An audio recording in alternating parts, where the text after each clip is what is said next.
Once there was a couple. They were not rich, but neither were they poor, and they loved and respected each other very much. However, they could not have children, which saddened them, so they spent many years saving up money to adopt a child. The couple was so excited once they had enough that they booked a meeting at an orphanage right away. There they met many wonderful children, yet the couple always came back to one boy. He was always by himself drawing fantastical images of whimsical color and design, so they asked the headmistress about him. She said that his name was Toby. He was 4 years old and he was colorblind. The couple was very shocked at this and asked if there was a cure. The headmistress just shook her head sadly and said that she was afraid there wasn't. Even though 7% of American men were colorblind, there was no treatment for faulty cone cells or optical nerves. Seeing the couple's questioning looks, she explained that cone cells are the cells that detect color in the eye, and the optical nerves send signals from the retina to the brain. Those are the two main mutations for colorblindness that are passed down by their parents, like Toby's was. And at that moment, the clock chimed and the headmistress realized that her time was up. She brought them to the door and told the couple that she would see them in a few weeks. The headmistress also advised the couple to take their time deciding on a nice healthy newborn, perfect for first-time parents. And so they left with 1,000 questions on their mind. Days passed and the couple thought and talked and researched, yet they were no closer to making a decision. However, they did learn some very interesting things about adoption and other topics, like that Bill Clinton is colorblind, as well as Paul Newman and Bing Crosby. Prince William could be colorblind, but that's probably just a rumor.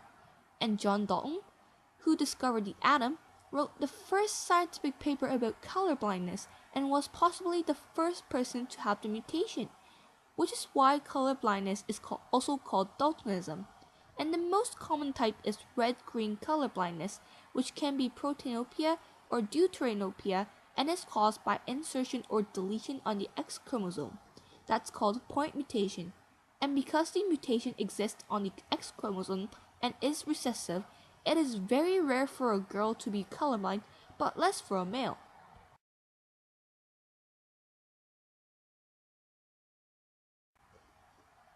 This sort of thing continued on for several days until dinner conversations consisted only of random facts. One would say that scientific name for complete colorblindness is achromatopsia or discriminatopsia, and blue-yellow is tritanopia, which is a mutation that occurs on chromosome 7, both of which is very rare. As you can imagine, this sort of conversation soon became quite bland, and it was not long before the couple came to the real issue. They both knew that the most logical thing to do was adopt a baby who couldn't remember its parents and that would merge seamless into their family. Yet the couple was drawn to young Toby. They felt like there was something special about him, something that couldn't be described. And more than anything, they wanted to be the ones to raise up that boy into the brilliant person that was hidden within him. They made an appointment at the orphanage for the next day.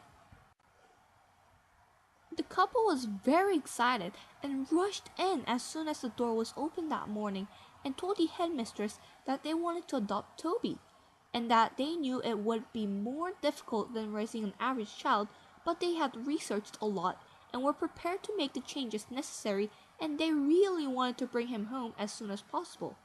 The headmistress told them to slow down and asked them to clarify who they wanted to adopt. The couple repeated that they wanted to adopt Toby. Now the headmistress made a conflicted face and said that Toby was already at another home. The couple were distraught and confused, but apparently Mr. and Mrs. Keffer had come in 2 days ago, and apparently they were very rich. The headmistress told them that the Keffers didn't seem that interested in Toby at first, but when they saw his artwork, they insisted on adopting him right away. Somehow they worked around all the paperwork and funds, and he was gone by that evening. Toby didn't even have enough time to pack his things. The couple didn't know what to do. They had never thought of that Toby might already be adopted. Full of disappointment, they drove back home in silence. The couple didn't know what to do when they got back to their house, and they went through the motions of life without any real purpose. Park the car, walk the door, pick up flyers, take off shoes, read ads. That week, McDonald's was having a sale. So was Costco. There was a game this Saturday. The Keffer Art Institute and Museum was having a grand opening. It took a second for this to register, but eventually one of them processed the news and asked for the last bit to be repeated. The Keffer Art Institute and Museum is opening today. At the same moment, they wondered if it was the Caffers who had adopted Toby, and without any more discussion, they both dropped what they were doing and raced back to the car with a small bit of newly sparked hope. The first thing the couple noticed was that this museum was big, expensive, and very intimidating, especially since they didn't actually know what to do or where to go, but following the crowd, the couple purchased tickets and went inside.